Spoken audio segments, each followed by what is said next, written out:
Let's talk a little bit about this Boston Celtics team and about where they're at right now. As I mentioned, heading to the Eastern Conference Finals, sixth time in 8 years, third straight with Derek being on the team. And they got a little bit of good news last night with the T-Wolves extending the series with the Nuggets to 7 games. That now pushes the start of the Eastern Conference Finals, regardless. We're recording this on Friday morning, regardless of what happens in the Knicks-Pacers Game 6. Game 1 is going to be Tuesday night at the TD Garden, which gives the Celtics a full 5 days off. Plenty of time for Al Horford to get his juice back, for KP to rest up a little bit more. Just give the guys some time to kind of get their minds right for the next series. And, you know, Richard, I saw you tweet this out, and this is something I have harped on continuously throughout this season, is can this team learn from some of the mistakes of the last few postseasons where the earlier series went a little bit longer than maybe they should have, and you start to see the wear and tear. And I know you mentioned on Twitter that you were saying last year, just to get to round 3, took them 13 games, 6 against the Hawks, 7 against the Sixers, and really tough games too, especially in that Philadelphia series. This year, you get 2 teams that are undermanned, missing different sets of guys, and the Celtics take care of business in 5 games each, only 10 games versus that 13. Now they get those 5 games off. How important is it in your mind to, you know, number one, just get that extra rest? And then number two, for this team, I think this has been part of their, you know, let's call it in air quotes here, demons, is that they haven't been able to close out series in the proper fashion. And they, you know, you see it in the later rounds with their legs, with their energy. You know, how important is it for them to get this done quickly as opposed to letting this drag on? Yeah, I mean, the quicker you can get it done, one, that means you got it done, and two, you're not dealing with extra variables. I mean, every time you play another 40-minute game, you don't know what can or cannot happen. So the minute that you reduce the number of occurrences of something, I mean, there's 10 huge bodies running on a small subspace. I mean, anything can happen. So the quicker you can get done, the better. The more rest you can get, the better. Um, the only drawback is, technically, if Indiana wins, then the Celtics have less days to really lock in on knowing who they're actually going to get. Um, so I mean, it's a 6-1, half dozen of the other. But the ability to have extra rest is always welcomed. And looking forward to Tuesday on game 1. We're gonna get well rested Al, and that if you look at the stats, well rested Al when he has more than a day's rest is it's ungodly. So that anything that puts the Celtics in a better position, they're already doing very well, and that that extra rest can only help. Definitely. And I want to talk about your son. Obviously, he came into this postseason on an absolute heater, hitting all those 3-pointers against the Miami Heat.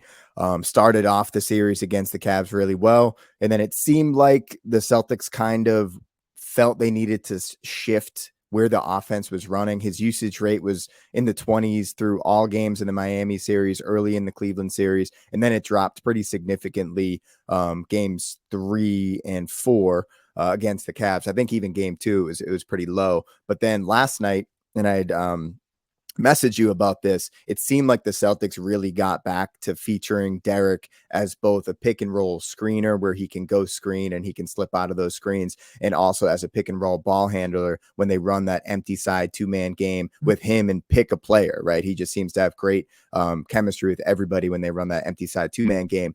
So what were your thoughts on like, how do you navigate watching your son go from the featured player back to the role player, back to the featured player? What's that roller coaster like for you? Yeah, it's like going to a buffet restaurant. Everything's available. You can take whatever you want. Nobody can tell you what not or whatever to not take. And sometimes you can overindulge yourself on one particular entree. And so I mean, they have so many weapons, and Cleveland and other teams are going to they have to make choices. the problem is when you play the Celtics, you can make a choice, but that's not going to completely short circuit them.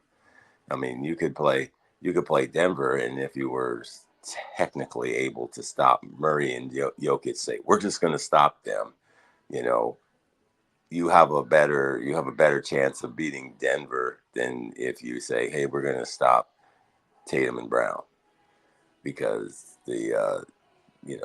everybody talks about starting fives, but if you do the focus where you're going to double Tatum and Brown, or you're going to, you know, Derek, Drew, Al, and KP, Sam, and Pritchard are open and available. They're better spot up outside 3-point shooters than anything Denver can ever amass.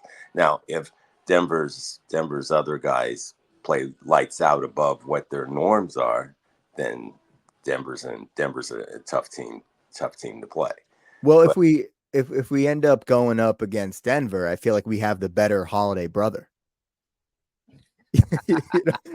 They've got Justin. We got Drew. I feel like we got the better Holiday brother. We got to feel good about that.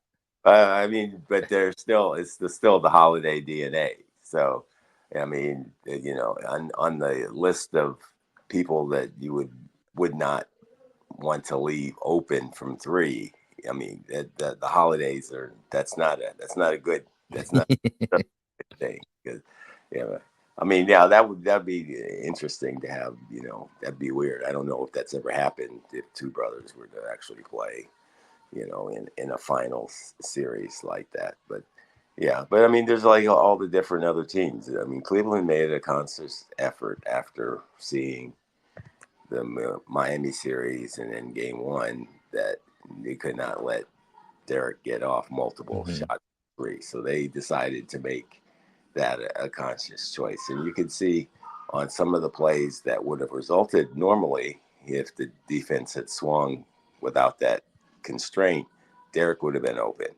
But they didn't swing. And so, so Al got more shots, or Tatum Brown could drive all the way into the lane because that guy was not coming off Derek off the corner, or off the wing. So, you have to, whatever works. I mean, and then, the clincher, Derek and Al had great games from three and whatever, and JB didn't have a whole lot of shots, whatever. At the end, it doesn't matter. The Celtics won.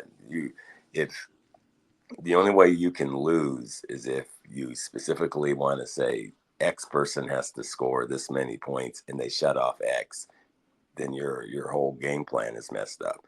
But if you just say, okay, that's what you decided to do, it's like the balloon with air. If you push it on one side, it blows out on the other. So, that's what makes their offense really great. You can try to take away something. And if the Celtics are okay with you taking that away and then beating you over the head with the other four, it's a math game. You're not going to win.